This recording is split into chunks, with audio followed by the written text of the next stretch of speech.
할렐루야. 오늘도 말씀으로 주님과 동행하고 계신 여러분을 주님의 이름으로 축복합니다. 함께 보실 말씀은 느헤미야 1장에서 5장이 되겠습니다. 느헤미야는 3차 본토 귀환을 이끈 지도자인데 바사왕 아닥사스다의 술관원으로 있다가 유다 총독으로 임명되어 본토로 돌아가서 예루살렘 성벽을 재건하고 성전 제도를 개혁하고 신앙 개혁에 힘쓴 인물이 되겠습니다. 느헤미야서는 바로 그 일에 대한 기록이 되겠습니다. 1장, 2장은 하나님께서 느헤미야가 본토로 돌아가는 길을 열어주시는 내용입니다. 느헤미야는 예루살렘 성이 여전히 허물어지고 불탄 채로 남아있다는 소식을 듣게 됩니다. 그래서 본토로 돌아간 이들이 여전히 환란을 겪고 있다는 소식을 듣자 본토로 돌아갈 결심을 하고 본토로 돌아가는 길이 형통하게 열리기를 기도합니다. 당시 느헤미야는 아닥사스다 왕의 술관원이었기 때문에 왕의 허락이 없이는 본토로 돌아갈 수가 없었습니다. 왕의 술관원은 주환상을 올리는 일 외에도 왕의 말벗을 해주고 또 어려운 국내 사정이나 국외 사정에 고문 역할을 해주는 아주 지혜로워야만 되는, 또 왕이 신임해야 되는, 최고로 신임하는 그런 이제 고위 관직이 되겠습니다. 나라를 회복시키고자 귀환하겠다고 하면 오해를 살 수 있기 때문에 조상들의 묘실이 있는 성읍에 보내주시면 제가 그 성을 잘 건축할 수 있도록 허락해 주십시오라고 간청합니다. 조상 묘실이 있는 땅을 돌보겠다는데 누가 그걸 이제 반대하겠습니까? 느헤미야는 건축에 필요한 목재도 부탁하는데 하나님께서 도우셔서 허락할 뿐만 아니라 군대 장관과 마병들도 붙여주어서 느헤미야와 일행들이 돌아오는데 이제 보호를 해주도록 도와줍니다. 느헤미야는 본토로 도착한 후에 짐승을 타고 성을 빙 둘러봅니다. 그런데 성읍의 형편이 정말 듣던 대로 참담했습니다.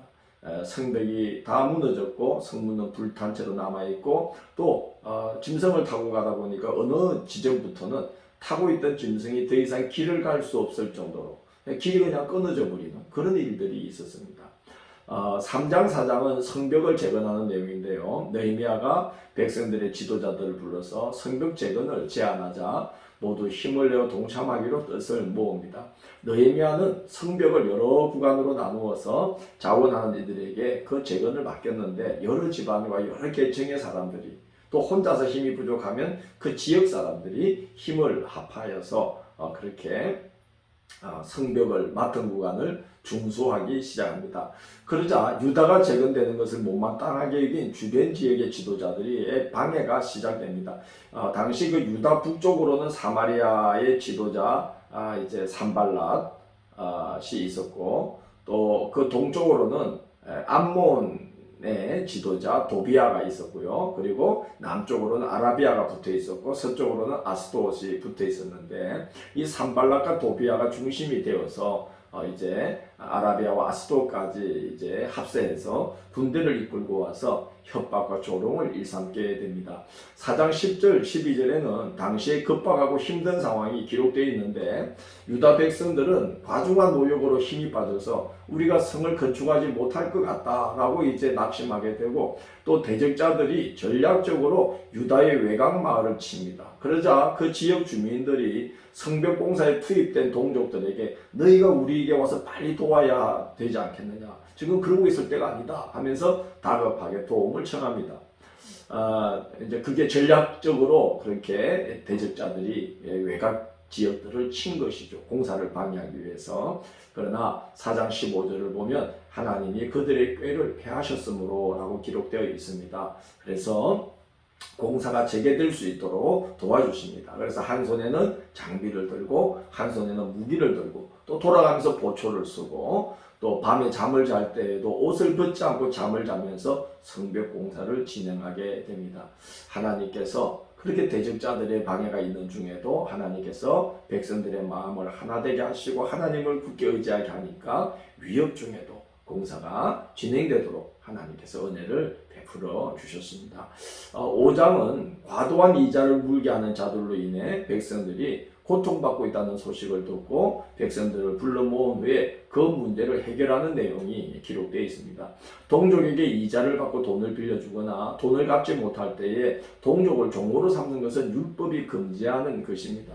그래서 느헤미야는 백성들을 불러놓고 우리가 하나님의 백성으로서 이런 일을 하는 게 합당치 아니하다 그러면서 이자 받기를 중단할 뿐만 아니라 당장이라도 이제 그 구워준 것에서 그 100분의 1을 돌려주게 합니다. 그래서 꾼 자들이 숨통이 트이게 그런 조치를 합니다.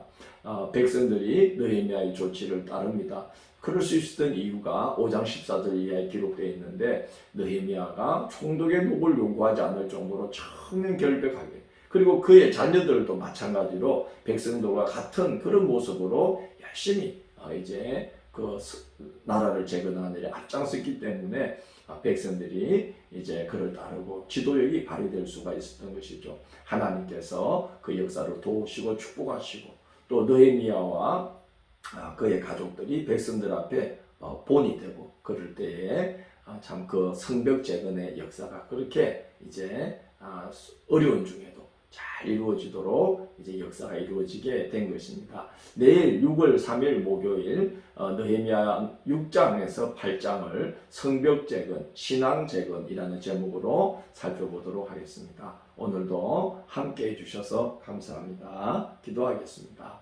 주님, 주님께서 저희들 하는 일이 하나님의 뜻에 합당한 일이 되길 원하며 우리를 향하신 하나님의 계획이 또 이루어지며 그래서 하나님께서 축복하시고 길을 여시고 도우시고 되게 하시는 그런 은혜가 우리의 평생에 끊이지 않도록 인도하여 주옵소서. 감사드리며 예수님 이름으로 기도드립니다. 아멘.